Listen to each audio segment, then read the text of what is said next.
Hello, everyone, and welcome to another episode of the True Blue Crime Podcast. My name is Dan, and as always, I will be your host for this episode. This is episode 50. I can hardly believe that in just a couple of months, I've gone from my first podcast to halfway to my pre-Crime Con goal of 100 episodes. Thank you for all the love and support you've shown me over the last 2 months. And as this is another benchmark episode, we will once again go across the pond and cover a case that originates outside the United States.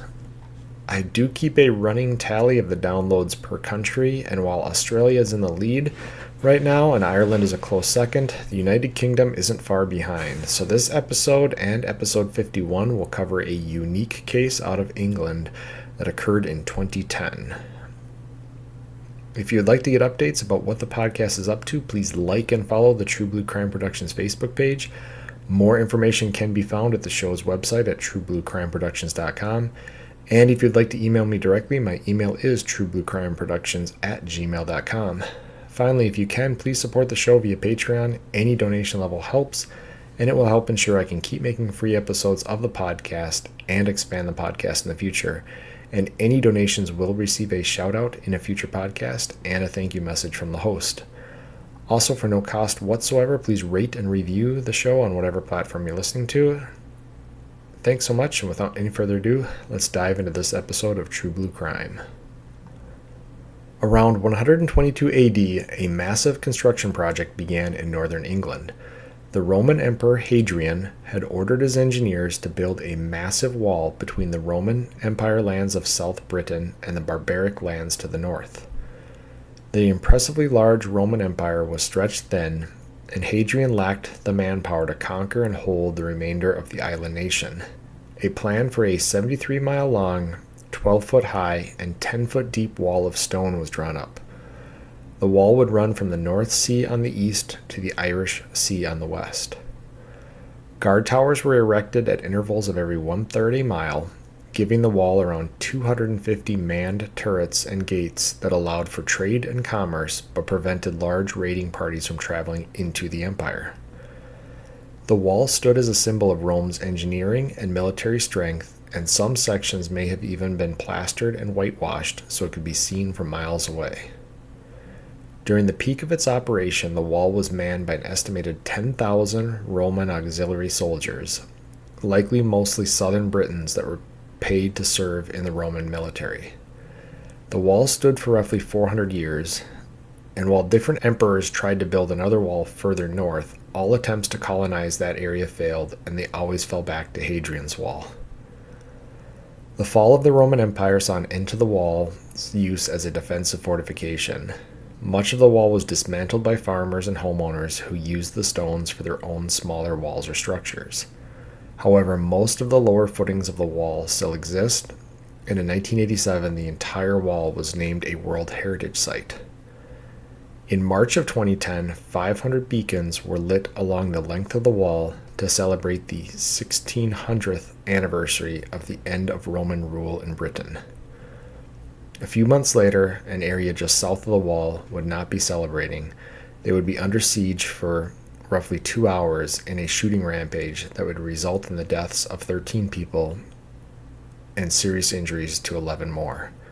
This is the story of the Cumbria shooting spree. Now, before I get into the actual story, I originally had this planned as a single episode, but I actually came across a public post-incident report that was done. It was about 90 pages long by the British law enforcement agency, and they broke it down so well, both the actual crime itself and then all the stuff around the crime, that by the time I got done writing out just the narrative portion of this alone, I was over 4,000 words into it, and I try to aim for 3,000 if I'm going to be doing some analyzing, which I probably will do a little bit today, but with 4,000 plus a lot of analyzing, I realized it would probably be a rather lengthy single episode, and I decided it would be better to try to just focus on the story, and then in episode 51, I'll break down a lot of the stuff from the report. We'll break down some of the reasons why we believe the shooter did what he did, and I'll offer up some of my insights just with American law enforcement and how it compares to UK's law enforcement, because I've always been fascinated with law enforcement in other countries. I actually have a good friend who's a member of the German police. I have a good friend who's a member of the Australian Federal Police. So I do have some understandings how some other countries police, and actually I've had conversations with both of them in regards to the differences between American law enforcement and other countries. So being able to research this and see how the response kind of grew to this incident and compare it to how the response and the stuff that would have happened in the if this had happened in America, that's a lot of the stuff I'm going to get to in the next episode. So again, I'm going to focus mainly on the story. I may offer a few asides during the story if I feel like it needs a little more clarification, but for the most part, I'll break it all down in episode 51. So we'll get into the story now. Cumbria is a county in northwest England that borders southwest Scotland. It's a beautiful landscape filled with jagged rock peaks and many dark water lakes. The Lake District National Park takes up a large portion of the center of the county and is visited by almost 16 million people every year. The county is second largest in area, but eighth smallest in population, and it's known for its rural nature and quiet backcountry. But on June 2nd, 2010, that serene atmosphere would give way to chaos and grief as a man set out on a mission to cause as much carnage as he could in this peaceful landscape. The incident actually begins around 5 p.m. on June 1st. A 52-year-old man named Derek Bird drives to a friend's house in Whitehaven. These two are scuba diving buddies, and Derek gives him all of his scuba gear, stating, "You'll get more use from it than I will." 2 hours later, he stopped at a friend's house, and they settle down to watch a movie. They pick Exit Wounds with Steven Seagal. It's a violence-filled film about police corruption, and during the movie, Derek tells his friend that he is under investigation by the Inland Revenue Service for tax crimes, and he's afraid he will go to jail. So I'll step aside real quick here. The giving away of the gear is something that should bring red flags. We talk about it a lot in the law enforcement community. When somebody is suicidal, they'll often give away some of their prized possessions because they want somebody to have them, and they want to feel that little bit of good they have of giving that item away to somebody else. And so I don't know why this buddy in Whitehaven wouldn't have asked more questions about giving away scuba gear. I have a bit of the scuba gear at my place, and it's pretty expensive stuff, so giving it away, again, should have been a red flag. And this Inland Revenue Service, I actually saw it described using a different terminology. And my guess is that it's the same thing, and if we're going to compare it to the United States, it would be like our IRS. And so he's watching this violent movie with his buddy. He's given away some of his stuff, so things are definitely starting to go down, and that's why I said this actually begins on the day before. His friend would later tell police that Derek was in crisis mode about taxes, and although a lot of it seemed to stem from his father's will, it may have also been failure to pay taxes for a taxi service he ran for a decade and a half. Derek's friend tried to talk him out of doing anything crazy, and Derek leaves around midnight and promised to call his friend the next day. On Wednesday, June 2nd, sometime before 5:30 a.m., Derek Bird drove to his twin brother David's house in the small town of Lamplugh and shot him 11 times, killing him. The police would not be notified about this killing until around 11 a.m., when co-workers called to report that David hadn't shown up for work. And Derek's gun that he used held 11 bullets, at the time, which meant he fired all 11 rounds into his brother. Around 5:30 a.m., Derek is seen by a witness driving his car in the small town of Frizington, which has a population around 3,600 people.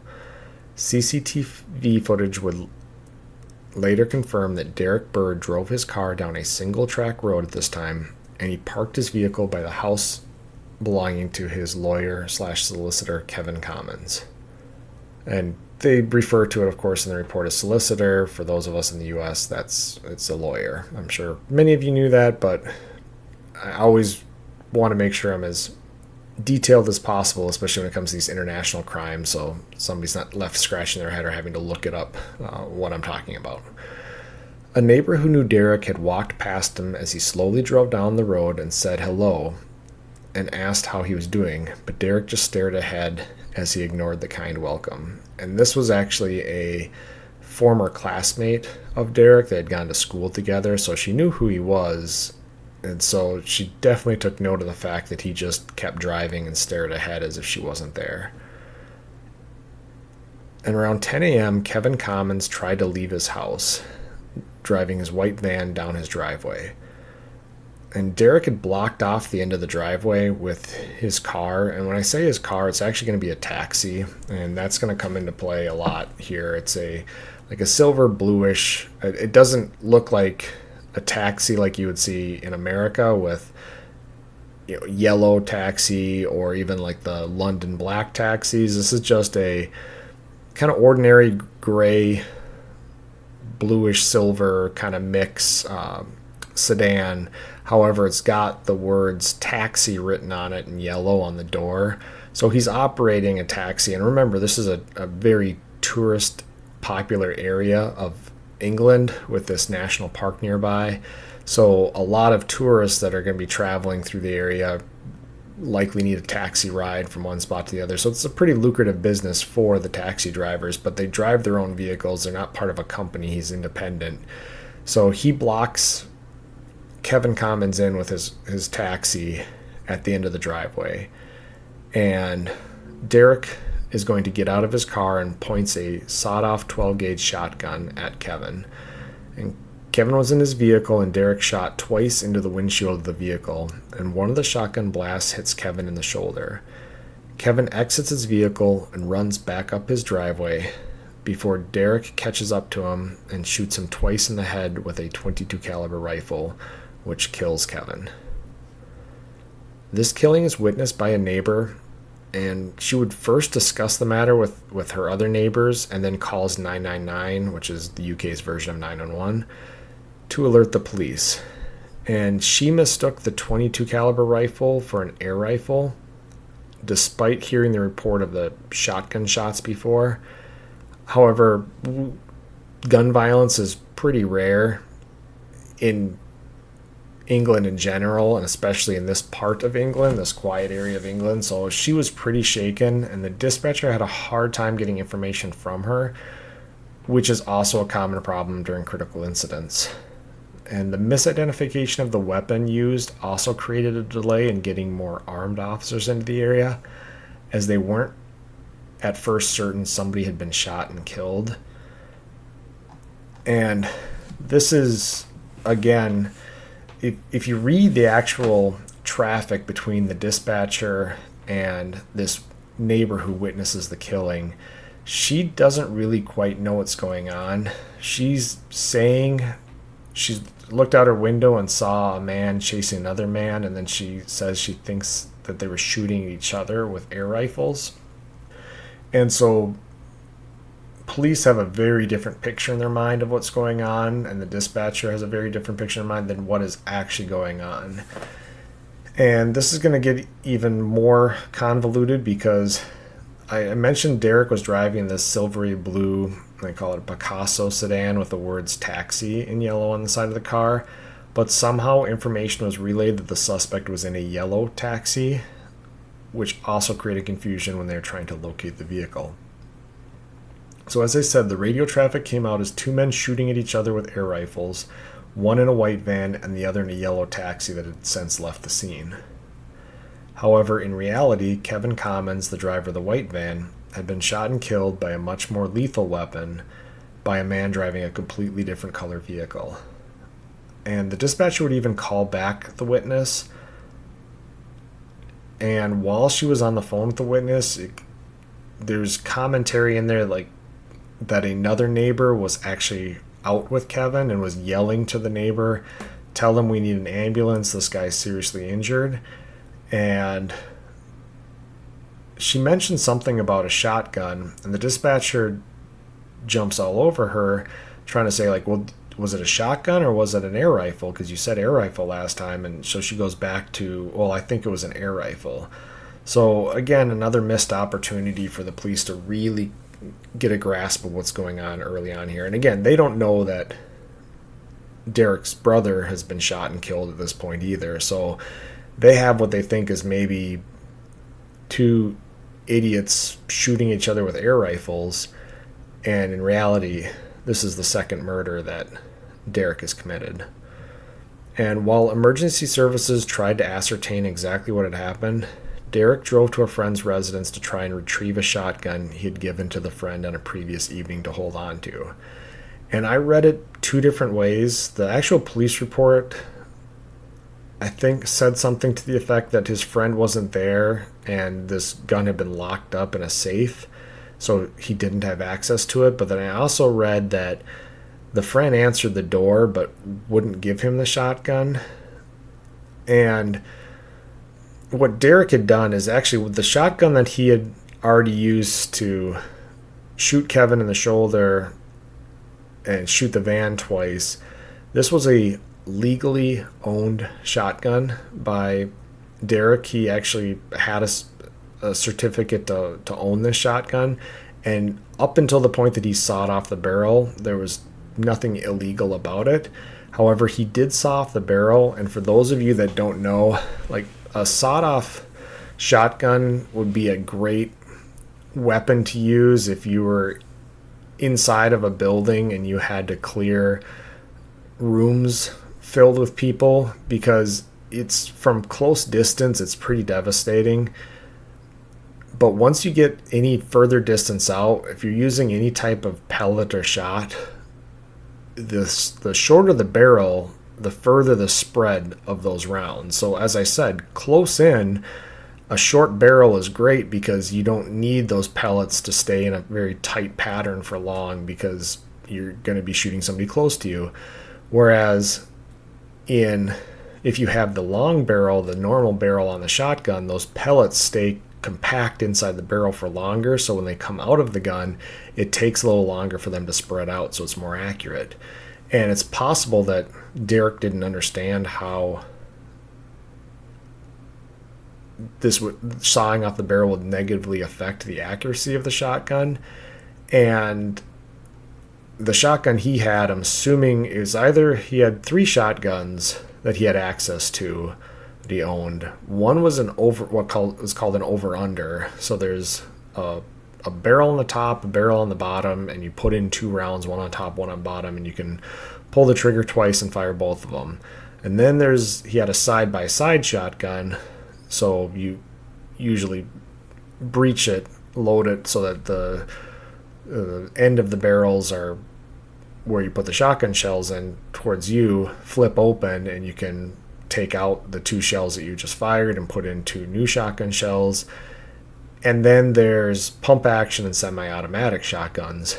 And it sounds like, based on the description of this shotgun that he gave to a friend, that the shotgun he was trying to pick up was a semi-automatic shotgun. And this is a much more modern shotgun. It's possible that he realized that this other shotgun was going to be much more effective at killing people than the one that he sawed off, so he went to go get it. However, what I didn't find in the reading is why they believe he gave the friend the shotgun in the first place, because he gave it to the friend the night before. So if he was planning this killing spree, why would he give up his most deadly weapon? But regardless, he's now driving around still has his sawed-off shotgun, and he's still got his .22 caliber rifle. And he then drives into downtown Whitehaven, and he calls a fellow taxi driver named Darren Rucastle over to his vehicle. And Derek had long-standing issues with Darren. Foremost, Darren had openly bragged about damaging the tires on Derek's taxi in the past. And Derek was also under the belief that Darren openly poached taxi fares from him on a regular basis. So when Darren walks up to Derek's car, he shoots him twice at close range with a rifle, and the bullets would hit Darren in the lower face and chest. These shots would ultimately be fatal, and Derek had just committed the third murder of this rampage. And shortly after shooting Darren Rucastle, Derek pulled his taxi up next to Donald Reed, another taxi driver. Derek shot Donald once in the back and drove off. He then circled around to take more shots at Donald, but his next two shots missed. Derek left the scene to find another target and located yet another taxi driver named Paul Wilson. Paul, unaware that Derek was the man causing all the carnage around town, ran over to Derek's car when he was summoned. Once Paul was close enough, Derek shot him in the face with a shotgun, severely wounding him. And we have to realize that this probably isn't all happening in view of one another. So these other taxi drivers that he's finding to shoot and call over to his vehicle, it'd be if you were hearing something going on that wasn't quite right, and then somebody that you knew motioned for you to come over to the car as if they're going to either tell you something or ask you something, 9 times out of 10, you're not going to think twice about it. You're going to go over there and because you know that person. So these guys were all kind of tricked into making themselves easy victims for Derek's shooting spree, because they know the guy, they know his car, his taxi is going to stick out, and they at least trusted him enough to walk over there, and it ultimately cost one of them their lives, and 2 are now injured. And unarmed officers in the area had been alerted to the shootings by a man named Paul Goodwin. He had seen Derek shoot the other taxi drivers in Whitehaven and informed the officer of Derek's identity and actions. One of the officers got into Paul's personal vehicle so Paul could drive him to the scene of the shootings. They located Derek's car, and a police van started following, likely being directed by the officer in Paul's car. As the police van was following Derek, he took a shot at a passing taxi and wounded the driver, Terry Kennedy, and his passenger, Emma Percival. Derek stopped his taxi and began to turn around, but his way was now blocked by Terry's taxi and the police van. He stopped his car and aimed his gun at the unarmed officers, and they went for cover under the dashboard of the van. But instead of firing at the officers, he took the chance to flee the area, and his plan worked as the officers were now far behind Derek's car and the van could not accelerate fast enough, and they lost sight of him. Paul Wilson, one of the taxi drivers that was injured but not killed by Derek, was also able to identify the shooter for police. Officers in Whitehaven and surrounding towns issued stay-indoor warnings to the residents, and armed officers from the Civil Nuclear Constabulary, a force responsible for guarding England's nuclear power plants, joined Cumbria officers in the search for Derek Bird. Several vehicles with armed police officers converged on the area and began looking for Derek, but he had taken to smaller roads in the area to avoid being seen.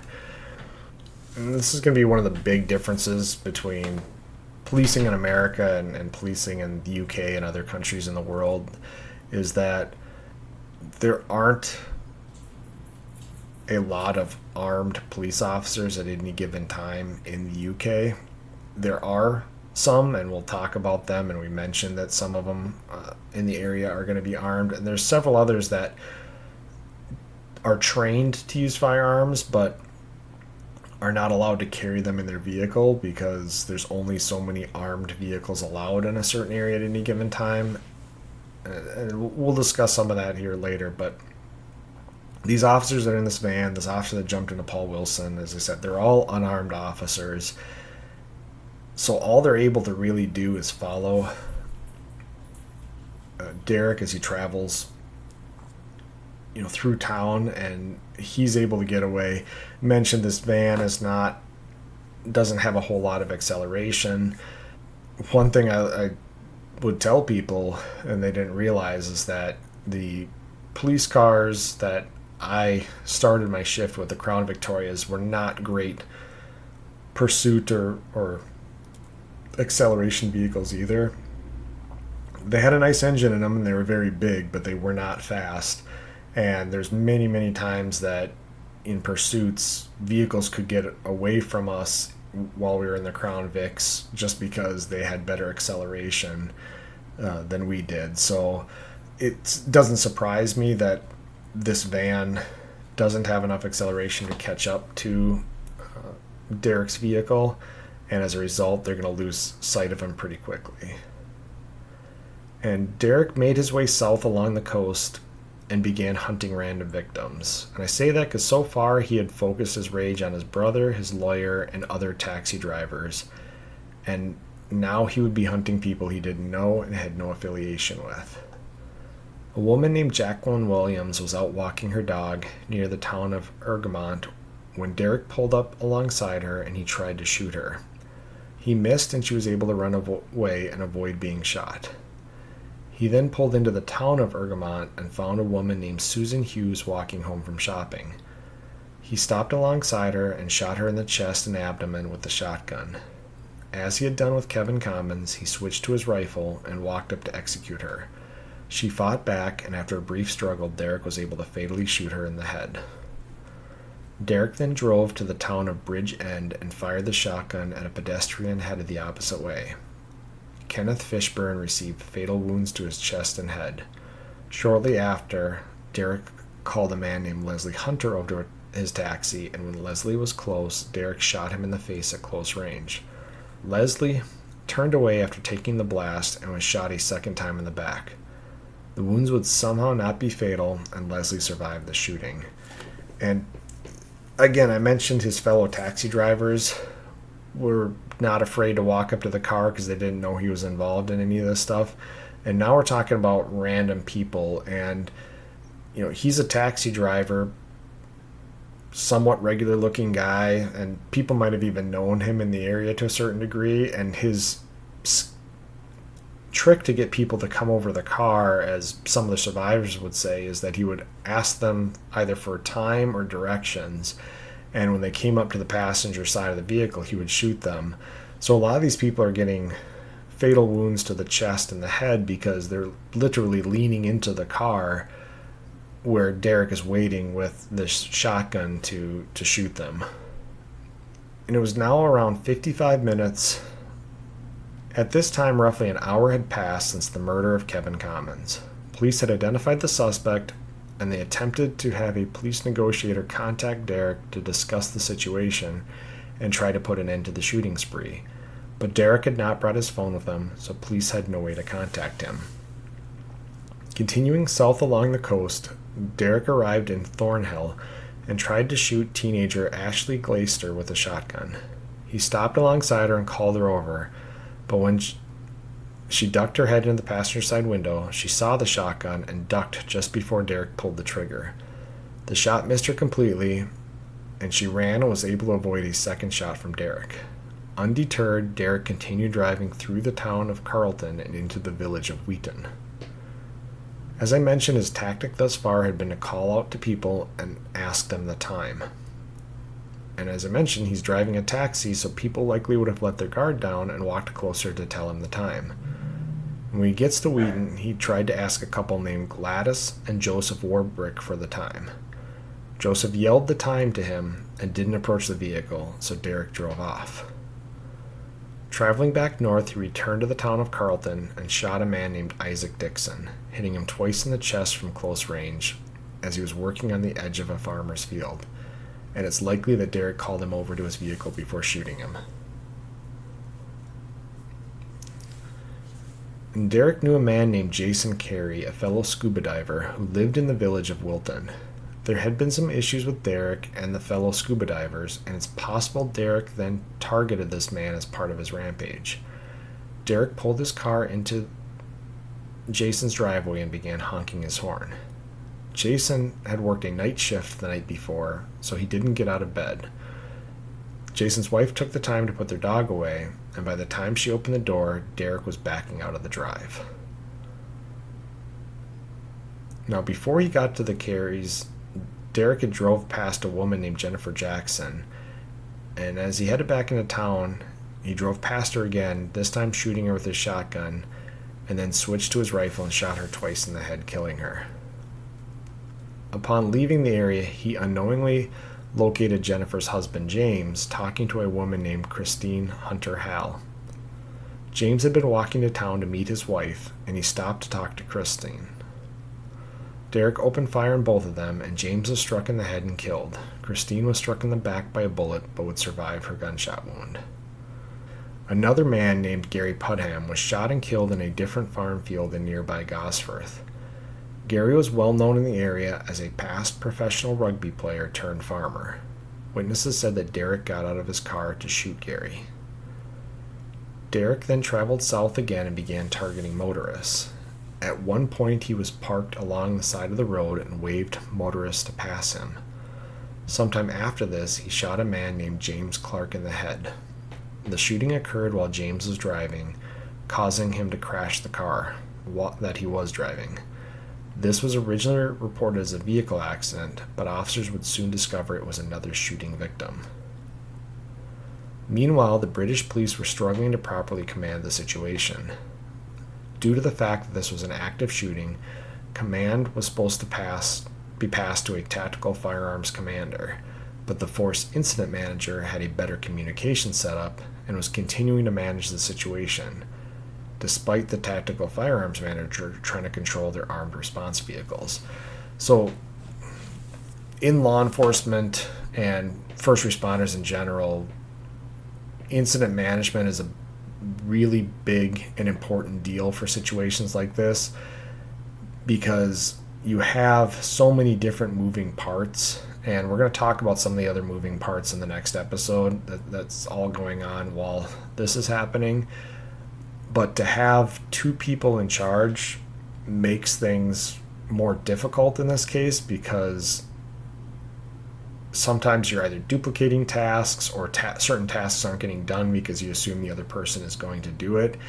And it mentioned in there that even the tactical firearms commander didn't really have, wherever he or she was located, didn't have the communications capability to really take over. So it's going to be one of many problems that police had on this day managing this incident. And a police helicopter was dispatched to the scene during the early part of this incident, but was having trouble flying in the area due to the dangerous terrain and low cloud cover. And I mentioned this, the middle of this county is these semi-mountains. I think they're 700 meter high, so they're not, massive mountains, but it's definitely uneven, rocky, hilly terrain, and that's the last place you want to be flying a helicopter through when you've got limited visibility.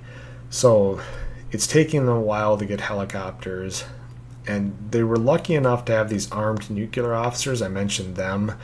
These are guys and gals that are put in charge of protecting the nearby nuclear power plant. So they're able to arrive to help search, and they have 2 armored vehicles. And the local police at this point had mustered up about 23 armed officers to assist in the search. Derek continued south along the coast and arrived in the village of Seascale around 11:27 a.m. As he had been sticking to smaller country roads to avoid most of the police vehicles, in this instance he came across a 1-lane passage under a railroad bridge. A man in an SUV was on the other side of the 1-lane passage and backed out and waved Derek and his taxi to come through. So this is picturing, if you're familiar with any of these small town roads, these country roads, there's limited traffic in certain areas to the point that they're not going to build a railroad bridge that's 2 cars wide if it's very uncommon for 2 cars to need to pass under the bridge at any given time. And so this is a situation where there's just enough room for 1 car to go at a time.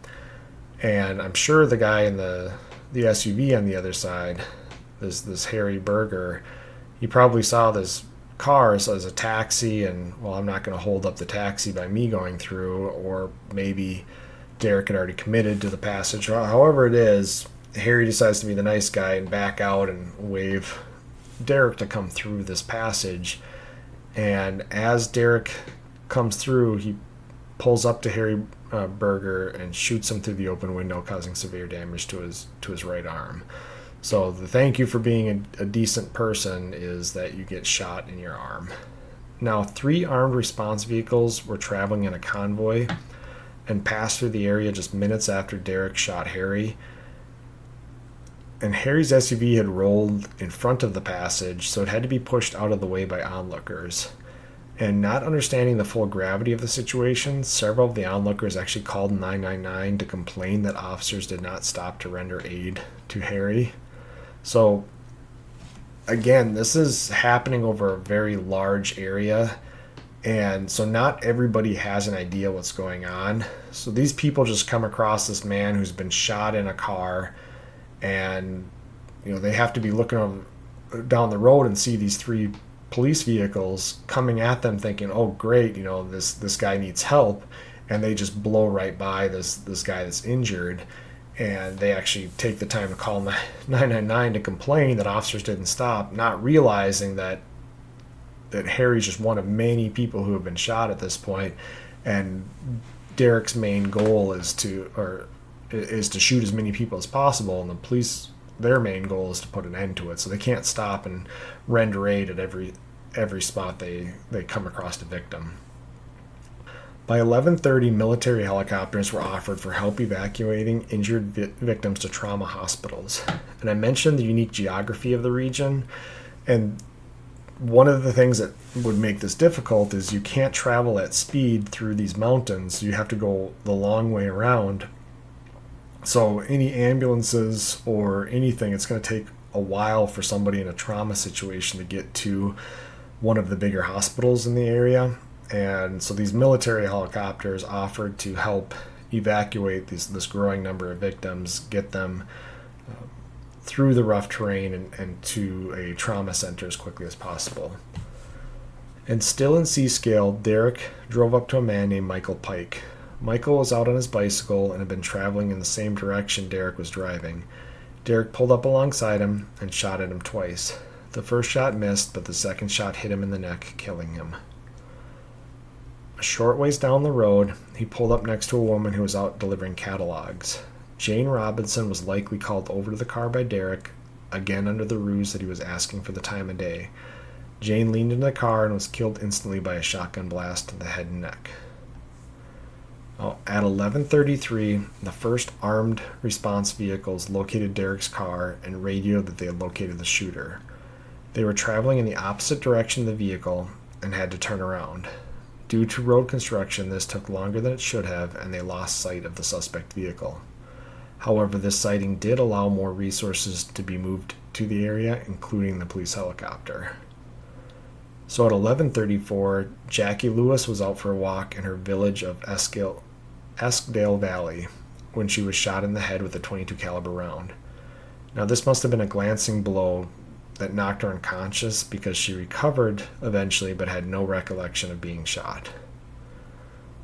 And a single round of .22 caliber ammunition was found nearby, possibly indicating a weapon malfunction that might have saved Jackie's life. Now, this wasn't mentioned, the malfunction, but one thing people don't realize, if you're not big into firearms, is that the more times you shoot a gun, the better chance you're going to have what's called a malfunction.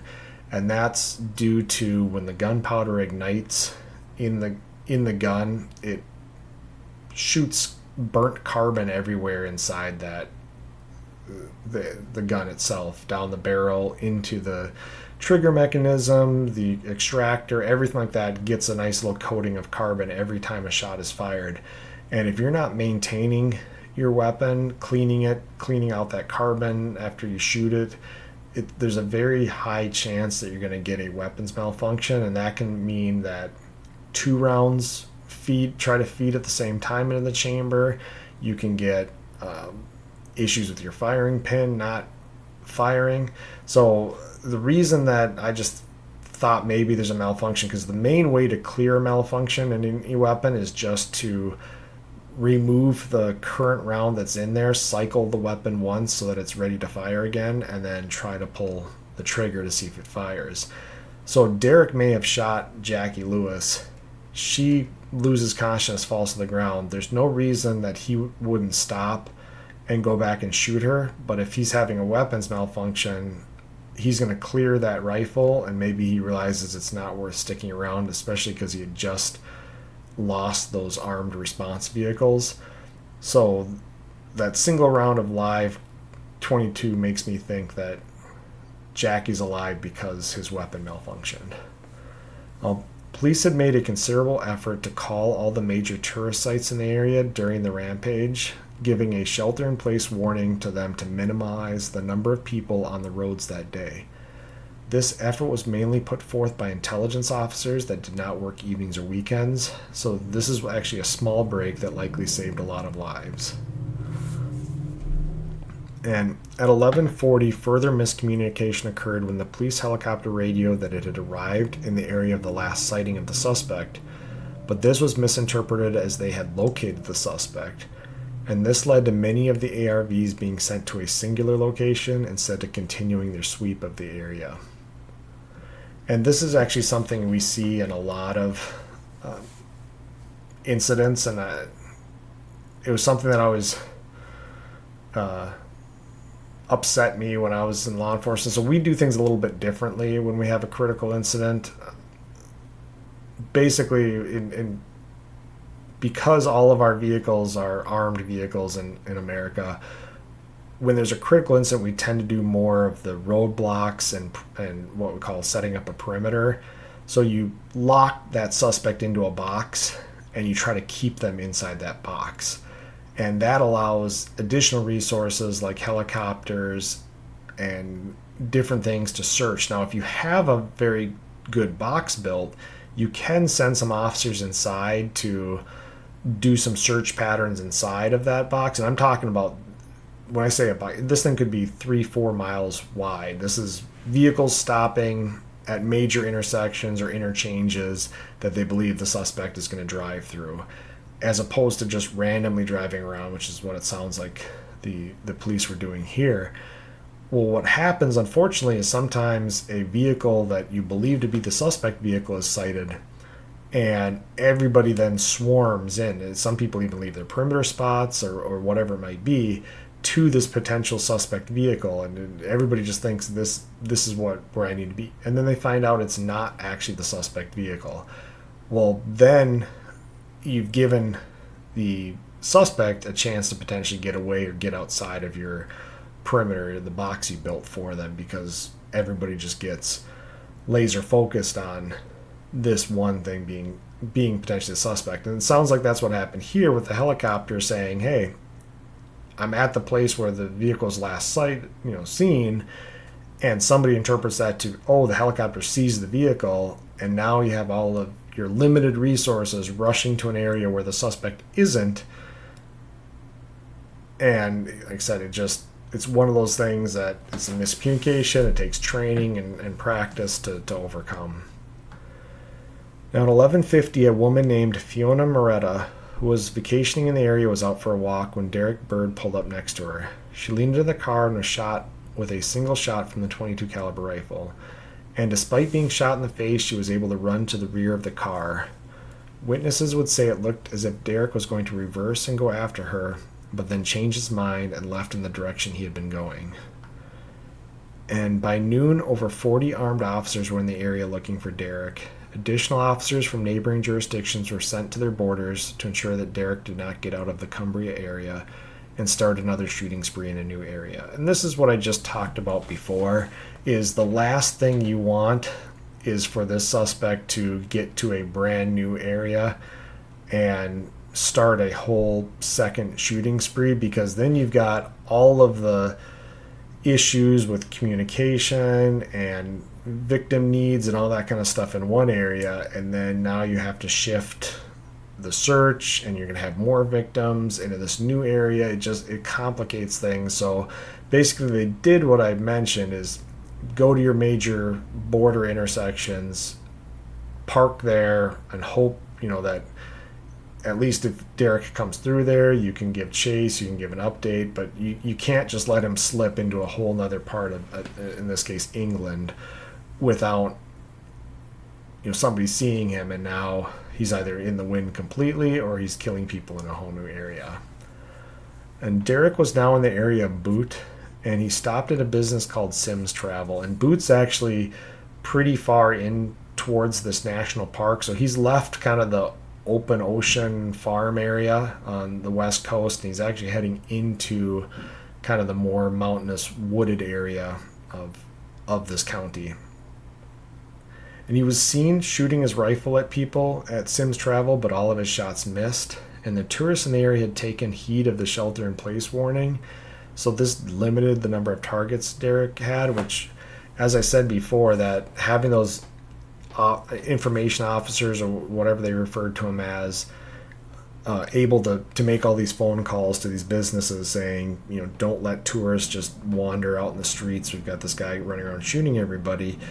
Those phone calls probably saved lives, because police weren't in the area of Boot yet, and there were a couple people out, but Derek had to take some less than ideal shots, and thankfully they missed. And a few minutes later, he came across a family walking towards a train station. He opened fire on them, and again he missed. And only 100 meters later, he came across a man named Reginald Miller, and he pointed his rifle at Reginald but didn't fire. And this is again where I think maybe he's had a malfunctioning weapon at this point, where it's at least not working as he would like it to. And he had no problem shooting at this family that had kids in it, so I don't know, or anybody else so far. So I don't know why he would point his rifle at somebody and not fire, unless he had another malfunction with the rifle at this point. And further down this road, Derek came across two men, Nathan Jones and Philip Moore, who had been camping the previous evening. Derek stopped his car and aimed his rifle at Nathan and pulled the trigger. The bullet hit him in the face, but he survived. A few minutes later, Derek arrived at the vehicle of Samantha Christie and Craig Ross. They had stopped their car, and Samantha got out to take a picture. Derek pulled up next to them and asked Samantha if she was having a nice day before he shot her in the face. Craig started to get out of his vehicle, and Derek pointed his rifle at him and told him to leave. Craig drove off, and Derek shot into the rear windshield of Craig's car, but did not hit Craig. Craig would drive down the road and see two cyclists on the road as he was on his way to get help for Samantha. Craig would warn these cyclists about the taxi, and not long after, Derek drove by the cyclist and shot at them but missed. And after missing these cyclists, Derek briefly lost control of his taxi, causing it to crash into a dry stone wall. The resulting damage flattened his front passenger side tire. And he drove his damaged vehicle off the main road and onto a side road before the tire fell off the car completely, and he was forced to abandon his vehicle. It was now 12:15, and two people on vacation, unaware of the shooting spree and that Derek had just killed several people, stopped to ask if he needed assistance. He declined their offer and grabbed the rifle out of his car. He walked off into a nearby woods and killed himself with a single fatal gunshot wound to the head. And that's going to end the narrative section, and as I said, I'm roughly 50 minutes in right now, and I haven't even really gotten to a lot of the analysis from the report, reasons why there was some issues with the response times and capabilities that day. So this is why I decided to make this a two-part episode. And in the next episode, we'll cover some of the findings from the after-incident reports, and we'll analyze both the suspect and police actions that day. Obviously, a lot of people were going to want to know why Derek did what he did. We mentioned some of the tax stuff. We mentioned some anger about other taxi drivers. So we'll get a little bit more into his history. And as I said, I'll break down a lot of the police response and how it kind of differs from how we would do things in America, how